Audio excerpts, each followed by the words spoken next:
What's up, guys? Reading Books here with another episode of Coach Me to Conq 3, where I beg the AoE 4 community to get me out of Gold Hell and up into the upper echelons of Conqdom. Got a really special one today. I was going through my comments a few days ago and saw that somebody had posted that RTS Papercut brought me up on one of his streams. I think somebody had mentioned it in his chat, and he offered so graciously to give me a free coaching session. So we got in contact, and what you're going to see is the results of that coaching session. So what we're going to see here on my channel is a breakdown of one of my losses against Japan, and he's going to walk through sort of the game and give me real-time feedback about what went wrong, things that could go better. And then after this, if you go over to his channel, you're going to see a live, so I'll play a game live, and he's coaching me through that live game. It's a classic one, HRE versus English. So as soon as you're finished with this video, be sure you jump over to his channel and check that out. So I'm going to have all his links below, right? This guy coaches on, or sorry, he plays on Twitch, Conq3 player. He plays on Twitch, streaming on Twitch and YouTube. He's got a YouTube channel. He's also got a bunch of extra content and Patreon that's pretty cool. There's a coaching Discord, and he teaches lessons, right? He does coaching. So if you're interested in getting personalized coaching from a Conq3 player, from somebody who's been in the game a long time, who's really good at teaching the game, I would really suggest checking that out. At least join the Discord. Like, if you're not going to do anything else, join the Discord and at least become part of that community, because it's really vibrant and there's a lot of people on there talking right now. So without further ado, let's check out this one. And don't forget, after this is over, go over to his channel and check out the live replay. It's a really fun game. I think you guys are going to like it. Thanks for all the support on the channel. Let's get into it. Man, really appreciate it. Yeah. Love the channel. Actually, this came together because I was streaming and one of your fans was like, hey, he's always looking for coaching. I'm like, well, I'm always looking on opportunities to help out other people in the community. So really great to get to do this. Yeah, me too. This is really exciting. We got a game here that I just don't think I played very well. So maybe you can give me some insights into what went wrong here and what I could do better. It's Japan. I'm having a ton of problems just taking Japan, taking that Dark Age rush. And something new happened in this one that'll be interesting as we get into it. So yeah. So I guess what I always like to do when we start a session is what is your opener? What is your thing you're generally trying to do? Do you have like a strategy you do every game, or is it flexible depending on the map or the opponent's civ? So just recently, and I believe in this game we're going to see this, I had been doing a fast castle strategy with HRE, but I was losing games in castle simply because I'd run out of food. And maybe I would get the relics and that would be nice, but they would have like an enormous army that I didn't scout, and I would just get crushed because I've got no units essentially in castle, right? So lately what I've been doing is just kind of playing slow and feudal, building up an army, trying to poke when I can, and then just getting up to castle a little bit later naturally. But with an army that I can actually do things with on the field. Okay. So in general, it's a make units, see if we can do anything, but we're not trying to win the game in field. Generally, we're trying to get to a safe castle that allows us to get relics and play off that. Yeah. That sound about right? Yeah, that sounds right. So the big thing when we're in general game planning is there any civ whose strategy forces you to play different? So some civs are good enough that you can play the same thing every time. Like French can always do knights. No matter what the opponent's doing, you're generally making knights in some manner. Other civs, the adjustment is really important. So like Abbasid's an example of that, where how you 2TC, do you 3TC, do you defend, do you go like all of that is very dependent on your opponent's opening in the civ. So luckily for you in HRE, you're playing a style that I view as like, you could do this against almost anybody, but you really, I think what's going to happen is, one, if your opponent makes units as well, what you make it in response. Two, when you decide to go castle, is that a safe choice? Or is there some sort of better damage you can do if you just keep committing to units? What we're going to be watching here is how well you maintain your macro for sure. And then we're also going to be really watching for overall just when are you taking fights and how well are you maintaining that eco and maintaining unit production as well. Okay, now we're going to get into it. So let's hop into the game and see how it goes here. So I usually rush to the opening here, though I will like to check your scouting pattern. Yeah, and I think this is Dry Arabia, I think. So I usually do this like diagonal. I know that there's like sheep that are near the base, but against Japanese especially, I've been getting Tower Rush so much that I just immediately go to and see if they're dropping a barrack. Nope, I agree. You want to see if they're opening barracks. A quick little thing is, if you don't see the barracks, the thing you often check for, are they gathering wood? If they're gathering wood, that generally means they're dropping a barracks, they're making units, things like that. So okay. If you see them also make an early gold mine, that tells you generally they're not doing any sort of pressure. So I don't see them gathering wood here, and so I think you're safe. And in fact, at this point, I'd want you, since you kind of saw his scout dip off to the right, I'd want to come back down here and head back towards base. At home, luckily, the HRE opening is pretty simple. The one thing I would caution, I think this house is protected by the TC, but like against, especially against civs that tend to Dark Age rush, Ottoman, HRE, Japan, Mongol, this should be like here. Just so there's no way this house can be burned, because I that's see. Okay. a huge problem in the early game if that happens. Why didn't we I was about to say, go all the way to the corner, go all the way to the corner. This is your chance to unveil as much of the map as possible, so I'm glad you turned around and got that. Now the one issue with the triangle going all the way is you're about to run out of sheep. So if you're going to do this very deep conservative check where you're really seeing what they're opening with, you kind of have to come back and drop off and then clear, or come back and just leave like a corner that you need to go back and get later, but you definitely don't want to run out of sheep here. I don't know if you're going to, but that's my fear. You have 195 left on that one, so I think you're good actually. But we gotta hustle back home. Let's see if we make it. I'm not sure. Aachen placement. What are we thinking here? So go back up. Is there? I think now that I look back on this, I think that this Aachen is better on the back tree line. Just because it's not so far forward. I mean, this one I think I picked because it looks like it's easily wallable on the bottom. Mm-hmm. And I usually try to put it on wood because I'm so wood heavy and feudal with this, trying to like build up an army. I need to build all kinds of production units, and then also like going into a farming transition during that. So I usually like butt it right against the wood, and I try to keep like 2 tiles difference because I know that the influence is about 2 tiles away from the TC, right? So that I can have farms like in between both of those. Agreed. The thing I'd really want though, I think you put this too far down. I'd want this like here, and you should be able to fit like 1 farm between the chapel and the TC. Okay. And then that means you could probably put farms here and here near the TC and be fine. 2, it means that your vills can gather wood relatively close to the TC and still be protected. And like, let's say you're in a situation where you're trying to castle and he has units, he's pressuring you. If it's down here, it's much easier for him to walk up and push units away from the Aachen than if it was right here, which protects a lot more around your TC. It's just still protected and safe. So it's small, like you're not going to lose the game because of this, but I generally prefer it to be a tad closer to the TC with a 1 farm space separation. Okay. Yeah, it makes sense. Yeah. Before, to rush early production, you forgot to make vills here for a second. Gotcha. Okay. So that's unfortunate. But with the influence of the prelate, you can actually do 3 vills on food and still maintain food production.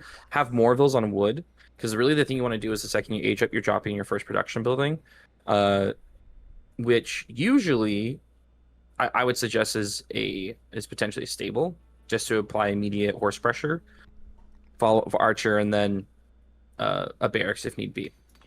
You also don't need, if you're going to do this early feudal pressure, I guess is the goal. Are you wanting to maximize unit production? Or are you trying to do kind of an even unit production in units?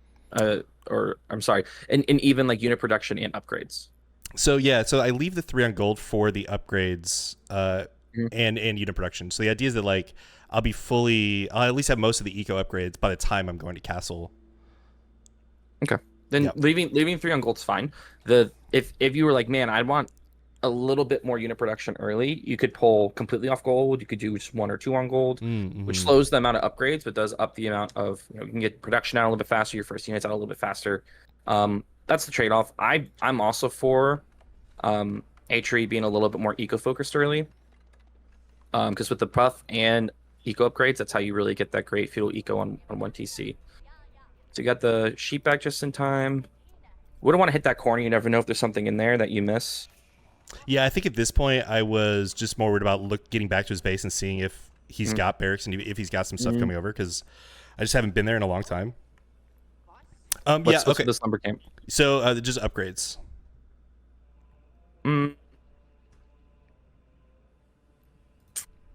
Whoops. Not liking it. It's gonna sound snippy, but I no, not at this point. Okay. I would have rather these villas just finished the Aachen and all went on wood together. I think with the Aachen covering the wood line, you actually don't need the double rod axe for a minute. I would rather you save 50 wood. So 1, that could be a a mill and then do wheelbarrow instead, which is an Okay, yeah, overall unit one that gets for all your units. sure. Um, and just making sure you have the wood for production building. So this doesn't feel worth it, especially because that's why you're putting your Aken on the wood. Like, yes, it's the bus speeds, also so you don't have to waste 50 wood on this lumber camp. Why do you open barracks? Uh, I think the idea was I was thinking maybe because I'm not seeing anything that maybe he's going pro scouts and I can just get a few spears onto the field. Really? I think that was that was my thought in the moment. Yeah, I just wanted to get like something down. I know that there's also like a Yumi, their Archer Rush. So when I put that down, I really in the moment I think I when I was recording this I even said like I don't know if this is the right thing to be putting down here. Yeah, I wouldn't. So here's the thing to consider.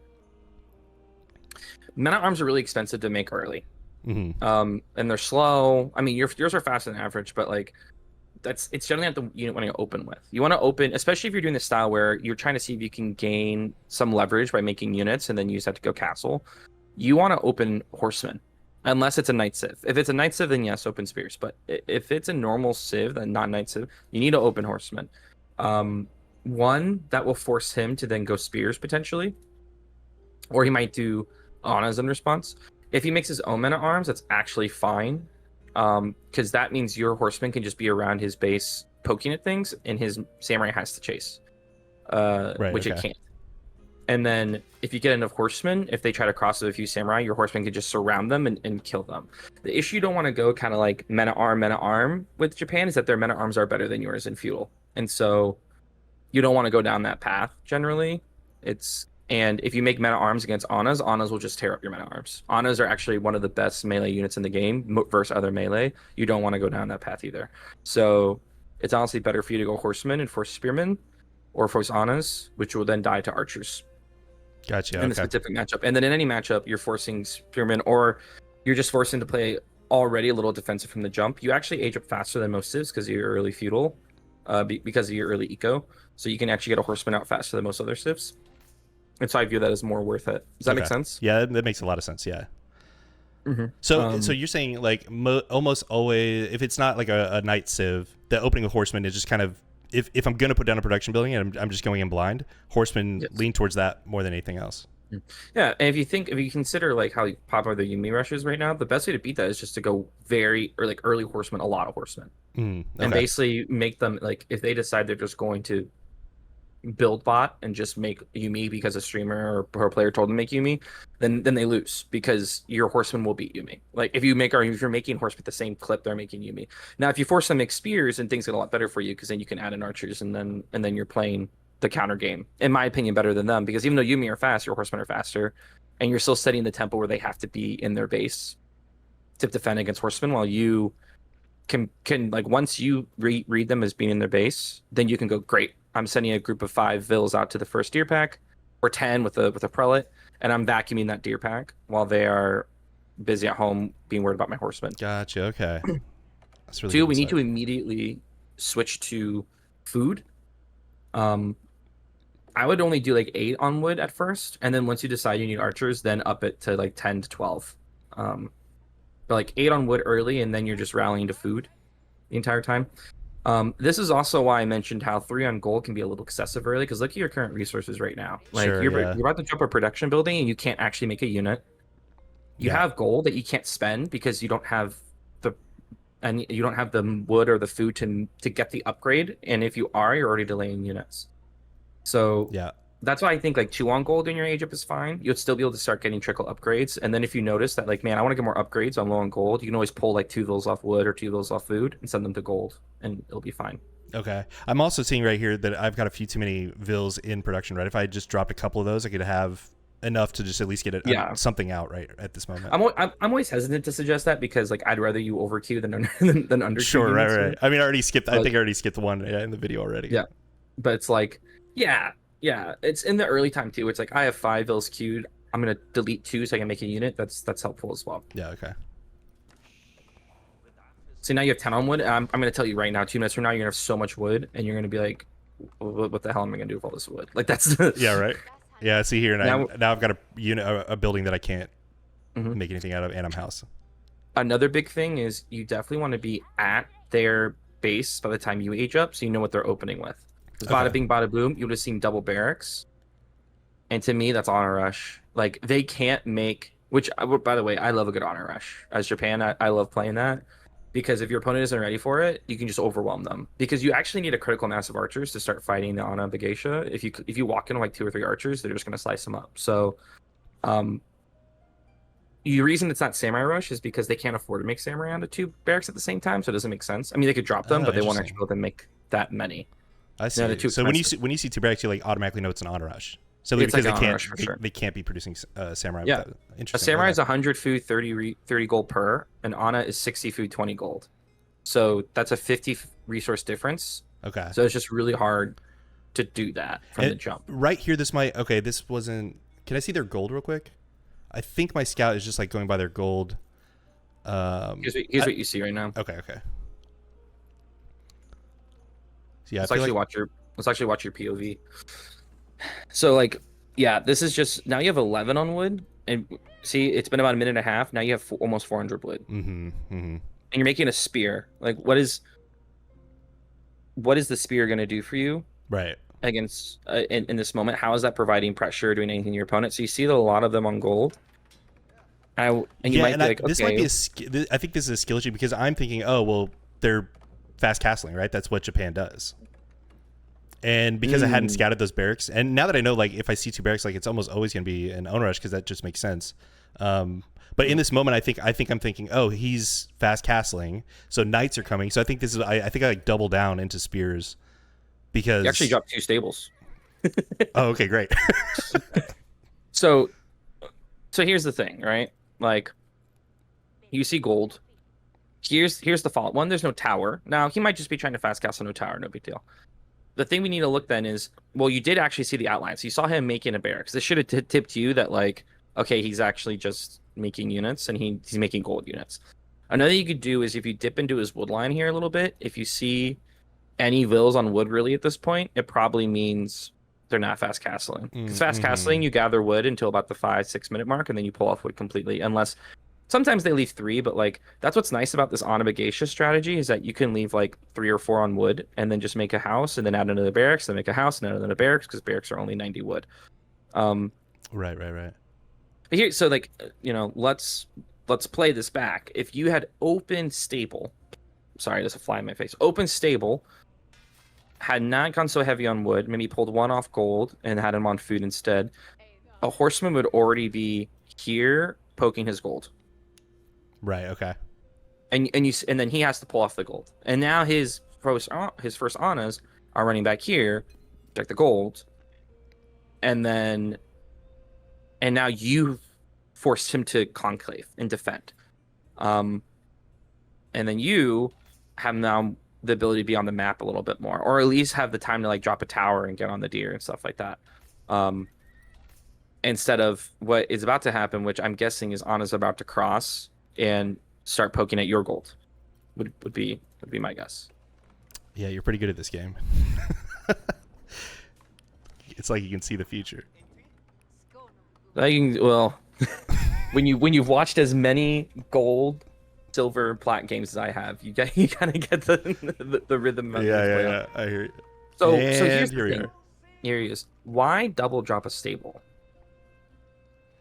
I don't know why I double dropped that. I mean, again, like the units are a little bit confusing to me.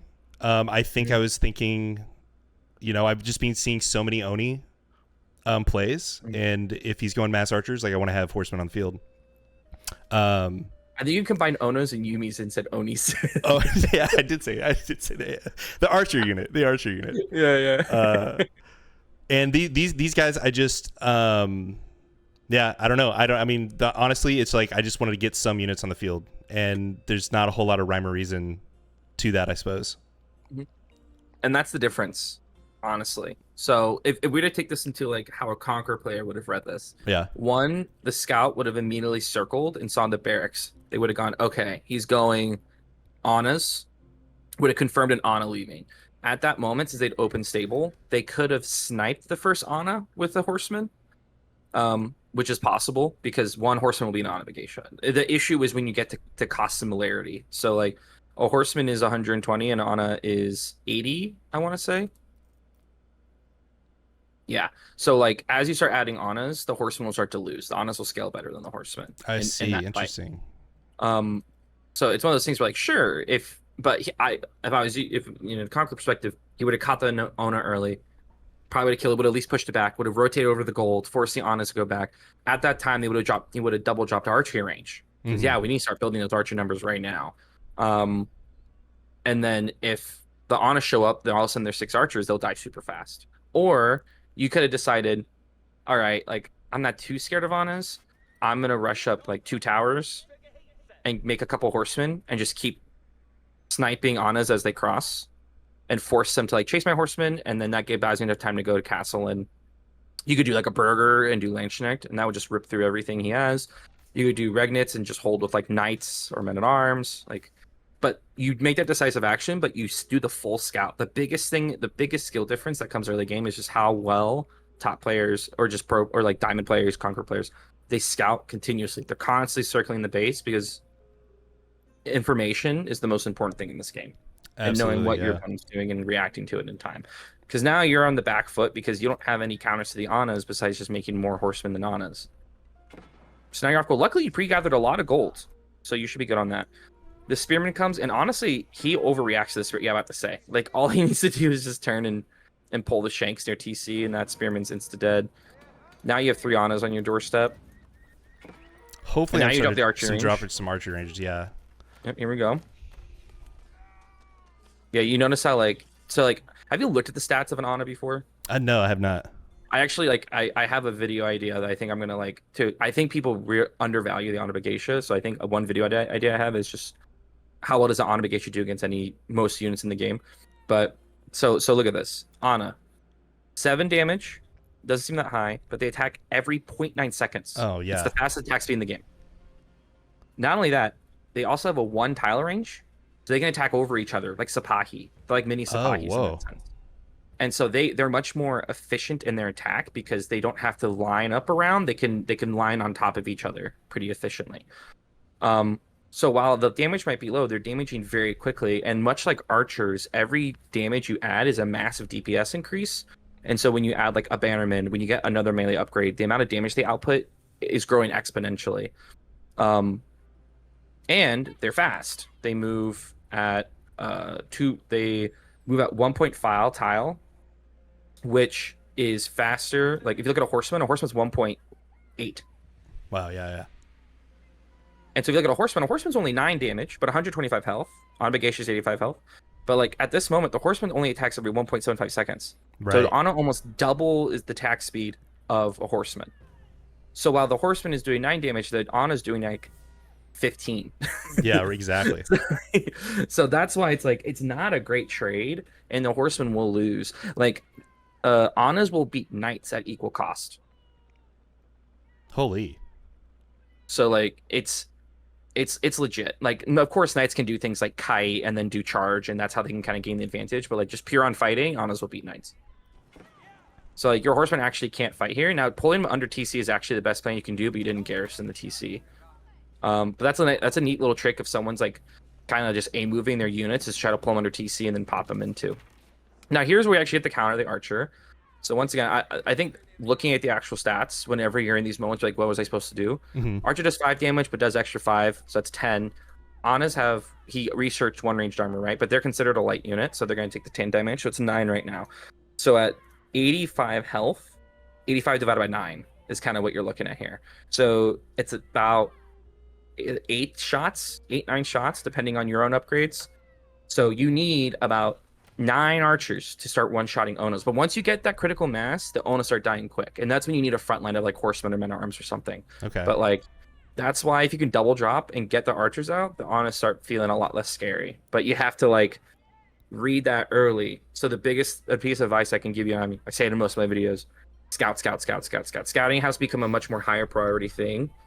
So don't assume you see the gold and be like, I think it's fast castle. Let me confirm. Walk around. Oh no, there's a production building. Let's adjust. Okay. Do I save this? I don't think I. You do. Mercy repaired. Yes, it's a button I But just learned about. here's where Anna Bagesha become a problem. 5 more disappeared. Why?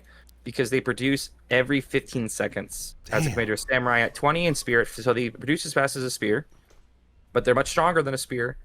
Um, and your archers are producing every 15 seconds as well, but his production buildings are cheaper, so he can just like a good Japanese player. Like if I do this at the 8-9 minute mark, I have like 5 barracks, Yeah. Okay. and then you're just vomiting on a Geisha across the map. And what they would do actually is, he has this group of 7 here. Great, he'll then send a group of 7 down here, and then he'll just have different groups hitting you. And that's when like towers become your friend, walls, towers, and just trying to survive. But let's see, you're at 26 vills. He's at 28. So did he kill a vill, or have you just missed making 2? I think I must have missed 2. You missed making 2, and that's not to count if what is it? The vill every 20 seconds. We're at the 7-minute 40 mark. So I mean, you could divide that and figure out how many you actually should have at this moment. But at least you've missed at least 2. So it's funny is that you wanted to drop the lumber camp, but you just researched double broad axe at the 8-minute mark. Mm-hmm. And honestly, we really need our wheelbarrow as well if we're going to be moving vills around like this. But look, his scouting's like he was sitting here waiting for you to go to this next gold because he knew that would be penalty reverse. And he's doing what I wanted from you to do. So now that he's keeping you in his base, like what he's done, he's moved on onto the deer, towering the deer, taking it, and now his food's going to be really, really good. So he's kind of playing out the game plan I wanted to see from you here in the early portions. And to him, like Annas are basically like horsemen. They're serving the same purpose here. Ooh, why'd you walk out? Why'd you follow him? I could have just been macroing back at home. True. Let's watch your perspective here for a little bit.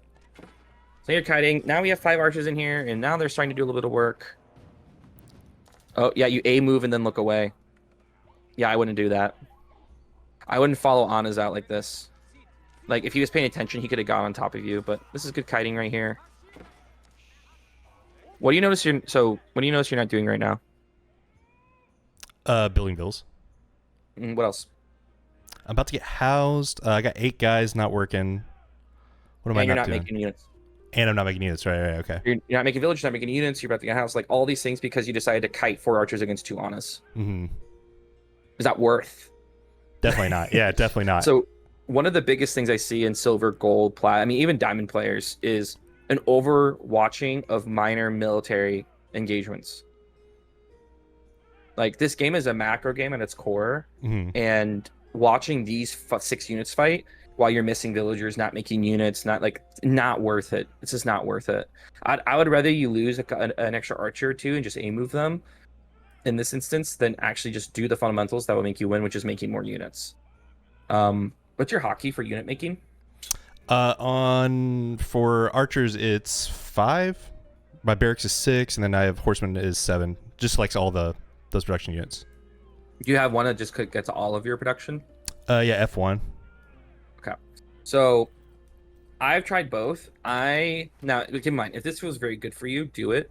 What I like is that doing the all production, I put mine on 4 personally, but is that if I'm in the middle of a fight like this, even if I'm still watching the fight, I can click 4, right click to move the rally point, tab Q Q, tab Q, tab Q Q. So like I'm just tabbing and Qing or Wing whatever I'm making. Interesting. Okay. And I don't have to do 4, 5, 6, which is a much more of a like tab into your hotkeys right next to each other is much simpler than trying to hit 4, 5, 6 in the correct order and then make the things for each 4, 5, 6. See what I mean? Mm-hmm. And when we're talking about saving time like this, one, I have it so my camera doesn't bounce my production, so I can still watch a fight and make more units, which is really important.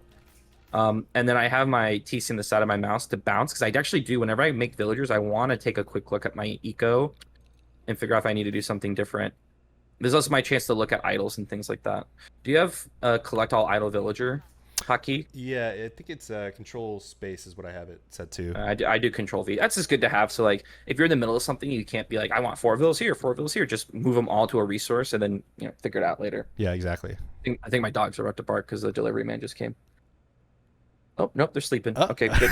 All right, so just like I emphasize this A lot. The cycle of making villagers, making units, adjusting eco is by far the most important consistent cycle that must happen. And while micro units is nice and important and does win games at times, having more units will usually be the more important thing to winning a game. Gotcha. Okay.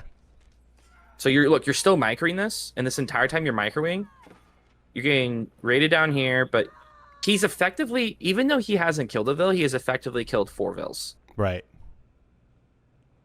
And you've made no units. So like the amount of damage this has done is immense. Mm-hmm. While he at home has been like, great, I can castle now. He's literally he took your script, man. Like he made units, but stopped when you got pressured. He then is now going castle pretty safely, and by the time you get across, he's already going to be there. And by all intents and purposes, this game is over. Because another thing is that since he forced you to pure archers, you can't dive with these. Right. You're pretty far from castle, and all he has to do now is just go into samurai or knights. Or I'm surprised this game goes for another 60 minutes, to be honest. Well, I mean, in the league that I'm in, you know, like obviously if you're playing something like this is just over. There are times when I can make comebacks, and in this thing, I do try to make a comeback. He does at some point. I'm about to get a lot of vills killed.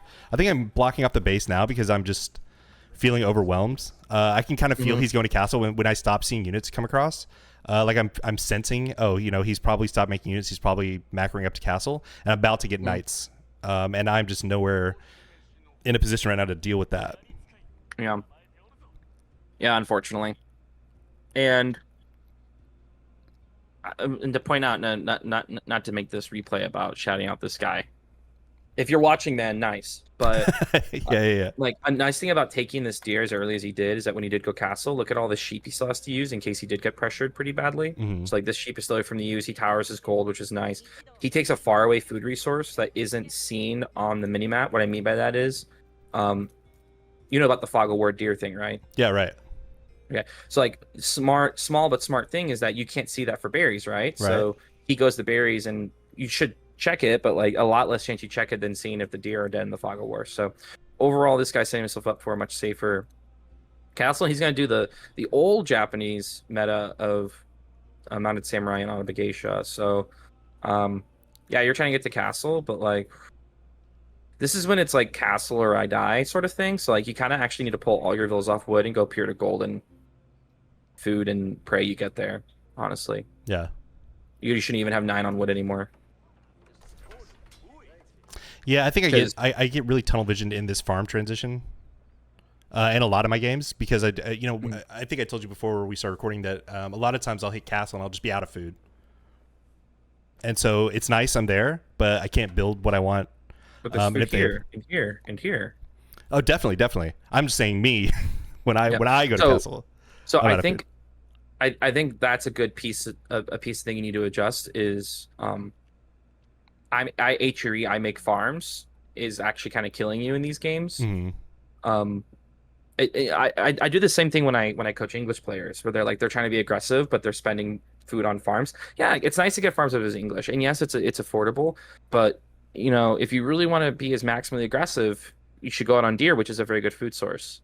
Because if you rethink this, if we had been pressuring earlier, you could have then walled from here to here pretty easily and just been on deer, and then when you wanted to age up, you had saved a bunch of your sheep. You can then go back and be on sheep while you're aging up. And then you can start adding farms in the castle as if you get relics, then you don't have to be on gold as heavy. You can be heavier on wood. You can start adding farms. But trying to be like, I got to do this farm transition. It's like, actually, the second he aged up, I almost would have pulled all my vills off wood and gone to this deer and just tried to vacuum deer to age up as fast as possible. Because all you did was just slow yourself down. Like, you're on 16 vills on food, and it's berries and farms, and you're getting 700 food a minute, and he's getting 700 food a minute because he's on berries and farms. Yeah. But like he didn't need to leave the deer, honestly. That was a little bit of too safe for him. But at this rate, at your current gathering, it's going to take you 2 minutes to get the gold you need to age up. It's going to take you a minute and a half to get the food you need to age up. That's so you gotta bump those numbers up. Yeah. Like if I'm behind an age, I need to age up. Like I don't have the military to push. I actually hover and I go, okay, I gotta hold for a minute. Like if I don't produce anything besides villagers, I gotta hold for a minute. Interesting. Um, Yeah. Okay. to get the age up, which is, and it's also why like you just gotta get off wood because you know not getting your age up, being like I had 200 wood ready, like that's that's especially because you've dropped production. Like you have things you can make once you age up, but you gotta get to the age up. Okay. Ah, the intimidating line formation. Yes. Yes. Yes. Psychological No, warfare. we changed our mind. Okay, 222. We're still making units. And now we're pushing? Okay, no. Okay, you want another little secret sauce thing? Yes. Making spears is fine because hypothetically he's gonna make knights, so you want spears to like stab if he dives. I actually would have liked if you made like 2 horsemen here. So you have 3 and then just tried to like raid. And once again, this is another nice thing about having horsemen is that in these situations you need to buy time. Horsemen are the ultimate buy time unit. Because you can run horsemen around his base and like attack this and attack this, and he will chase you and that will buy you time. You see this all the time in upper level games. Horsemen, or just if you have any fast unit, just running it through the back of the enemy's base and making them have to hide villas, have to chase you. If they feel like they can't leave their base, that's a way to buy time. Yeah, absolutely. There's a game I played a couple of days ago. I think it was against a French opponent, and we'd gone similar castle timings, and I was able to get 2 knights out, and those 2 knights, just sending them on a raid, gave me enough time. I pulled his whole army back, gave me enough time to remass at home. I ended up winning the game from the back foot, just on those raids. That is definitely something I'm really trying to work on more. Mm. Here, I'm just afraid. I mean, I have a whole army just sitting inside the base, like. I mean, if he pulled all his units that attacked you, sure, I think he would have actually done something. But he went for as good as his early play was. He went very passive out of nowhere. 5 on gold is just not enough as you're aging up. What's you want like 10 to 15 on gold as you're aging up. The relic situation is, yeah, since he's taken most of the relics, you are kind of at a situation where you need to do Burgrave. So I guess that's fine, but like that sucks. Yeah, yep, exactly. What that does mean is that you do need to drop a monastery and just keep making prelates for eco boosts. Okay. Like that means if you think about it as HRE, you don't have any special eco techs, it's just the prelates. So like if you don't make more prelates and use them, your eco's awful. Here's the raid that maybe should have ended the game already. Got 31 vills.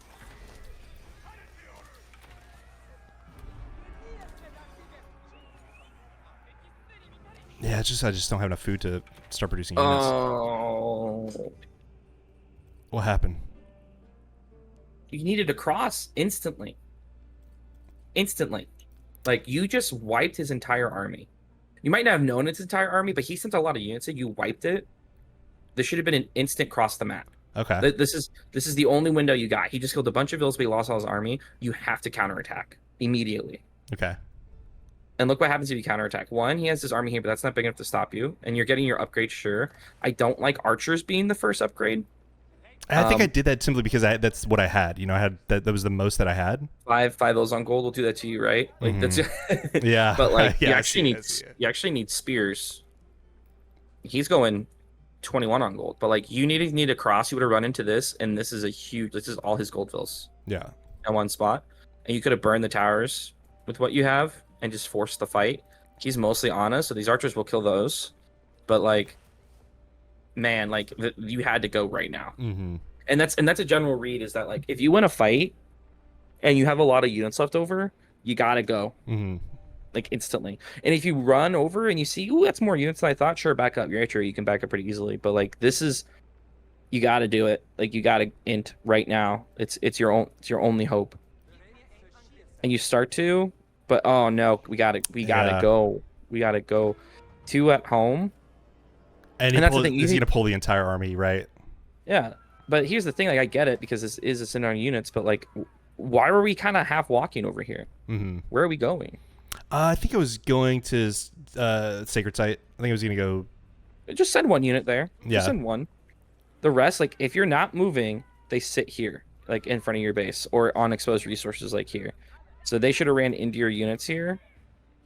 But like you got 43, He's at 22. This is most of his units right here. And like this game turns if you take this fight and then you rush back in and then go and attack. Mm-hmm. But like this sitting here and then letting him keep poking you feels very, very bad.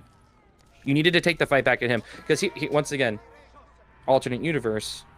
If you had immediately just ran out, found his gold vills, he would have had to fight that, or he loses a bunch of vills. Yeah, exactly. And then you win that fight, and then you start killing vills because your archers are shooting vills as they're running away. And then now you're feeling a lot better about yourself. But instead, he's gonna do the old run around with his Anas to buy time. Because like, I don't know if he realizes, but he might realize, ooh, he has a pretty big army now. He stopped making production. He stopped making units. He's floating 2,000 gold. Like this guy's eco's all messed up, and he realizes he's behind, so he's trying to just make you chase his Anas. But like, you actually had an opening right here. This was it. Yeah, I'm seeing that. Mm-hmm. Okay. Well, how about we pause that there? I think we've gone over a lot of good internal information. We talked about, consistent eco balancing, unit production, villager production, how important that is. But also we talked about the value of opening an early stable, how that changes the pressure, how that allows you to go on eco more. We talked about good countering and how to figure out, and if there's a in the future you see, how to figure out what's a good counter for it. And then like this idea of pressuring or like after winning a big fight, going back and repushing. So let's say we can apply in a live game, shall we? Yeah, let's do it. Thanks for taking a look at it. If we continued on with this, I made some more bad decisions. I think I'd throw down a second TC at some point in here, which is like exactly counter to what you're talking about. I was like, hey, I have this big opportunity to be aggressive, and then I just decide I try to turtle, and of course, I mean, like, sure, drop like 2 TCs if you want, but then you're committing yourself to another 20-minute game because you have to let those pay off and then win off that. You know what I mean? Yeah. So it's like, if you play the TC route, you're just trying to win by just pure eco, but it means you have to survive for a while. Great. Awesome. So, thank you, man. I really appreciate it. A lot of good insights on that one. Yeah. If anyone else is interested in coaching, check out my YouTube, check out my coaching Discord. The links will be under any of my videos. But yeah, check that stuff out. And then if you're on my channel, you'll see me live coach here in a second. So let's go flip over to that. All right. Thanks again for sticking around to the end of the channel. Be sure to go over to RTS's channel now and check out the actual live game that we played where he coaches me through. It's a really fun game, HRE versus English, sort of a classic matchup. And it's different than the style that I normally play, which is good. Like I was able to kind of really see the power of HRE, especially going into Imperial. So also I've got all the links for Papercut's stuff down below. His Patreon is down there. We've got the Twitch, so you can go over there and subscribe and follow to that. His YouTube channel, obviously. And then if you're interested in coaching, there's some information about how to actually get in contact with him to get individual coaching sessions for yourself. Yeah, so check that out. Be sure to jump over to that other video. Thank you guys so much for supporting the channel, and I'll catch you in the next one. Thanks.